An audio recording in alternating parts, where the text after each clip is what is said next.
Est-ce que quand tu lis pour la première fois un sujet d'examen, tu embrayes systématiquement sur un temps d'adaptation de 2 à 5 minutes où tu es complètement déphasé, que tu regardes cette phrase sans que le moindre sens s'en dégage?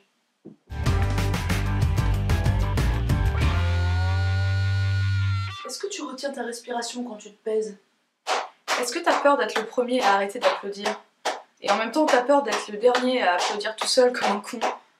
Est-ce que quand tu vas au supermarché quand t'as faim, tu finis par acheter les trucs les plus improbables? Est-ce que quand tu t'ennuies, il te vient soudainement l'envie de te faire un piercing et tu regardes des vidéos sur le sujet sur YouTube pour te renseigner et ça te fait tourner la tête, alors finalement tu travailles sur un sudoku? Est-ce que toi aussi tu trouves que les céréales ont un meilleur goût quand tu les manges au lit? Est-ce que tu détestes avec toute ton âme cette tradition absurde qui veut que l'on discute de la densité, de l'épaisseur et de la vitesse de repousse de nos poils pendant qu'on est en train de se faire épiler le maillot? Comme si le degré de malaise n'était pas déjà suffisant à la base. Est-ce que le comté te pique les gencives mais pas les autres fromages? Est-ce que ça t'arrive d'aller chercher quelque chose dans une pièce et juste au moment où tu rentres dans cette pièce, t'as déjà totalement oublié ce que c'était? Est-ce que des fois t'as une envie irrépressible de thé, tu t'en fais un et tu l'oublies jusqu'à ce qu'il refroidisse? Est-ce que secrètement tu adores l'odeur chimique du vernis à ongles? Est-ce que t'as remarqué que l'eau du robinet de la salle de bain est toujours vachement moins bonne que celle du robinet de la cuisine? Est-ce que quelqu'un peut m'expliquer ce phénomène?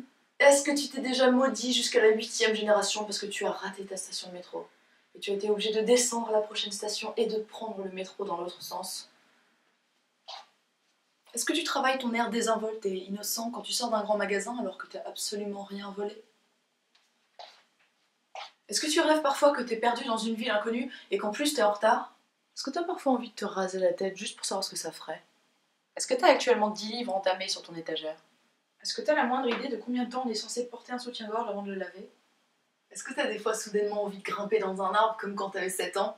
Est-ce que toi aussi tu te demandes ce qui a bien pu passer par la tête du premier mec qui a ouvert une huître et qui s'est dit tiens, je vais manger ce glavio? Est-ce que ça te fait bizarre de penser que le dernier épisode de Friends, c'était il y a 10 ans? 10 ans! Est-ce que l'idée d'être vieux te paraît encore plus improbable que l'idée de mourir quand tu y penses? Est-ce que t'as la tête qui tourne et une irrépressible envie de te noyer dans un lac quand il te vient l'idée saugrenue d'aller voir ce qui se passe sur Facebook? Est-ce que parfois tout ce que tu vois et tout ce que t'entends t'inspire une chanson? Il y a des jours comme ça. Qui a volé, a volé, a volé Laurent, joli marchand? Moi je me pique de le savoir. Aïe aïe! Est-ce qu'au cours de ta vie tu t'es répété 8 millions de fois qu'on dit une espèce de et pas un espèce de, et pourtant, bon sang, tu te trompes à chaque fois? Est-ce que t'as un sentiment étrange, genre un mélange d'hilarité et de fierté nationale quand tu vois Jean Dujardin dans une pub Nespresso? What else? What else? What else? Est-ce que tu prends personnellement quand ta mandarine est pleine de pépins, genre comme si elle se foutait ouvertement de ta gueule? Est-ce que par moment tu te dis que tu passes beaucoup trop de temps sur internet mais tu cliques quand même sur la vidéo suivante? Si c'est le cas, ça tombe bien parce que je te mets ici une autre vidéo que j'ai faite sur ma chaîne et tu pourras voir si elle te plaît. Et peut-être si elle te plaît, tu pourras t'abonner si tu n'es pas encore abonné. Mais si tu n'as pas envie de t'abonner, tu n'es pas obligé de t'abonner. C'est ça la magie d'internet. Sur ce, je te souhaite une très bonne journée, une très bonne soirée et je te dis à très bientôt.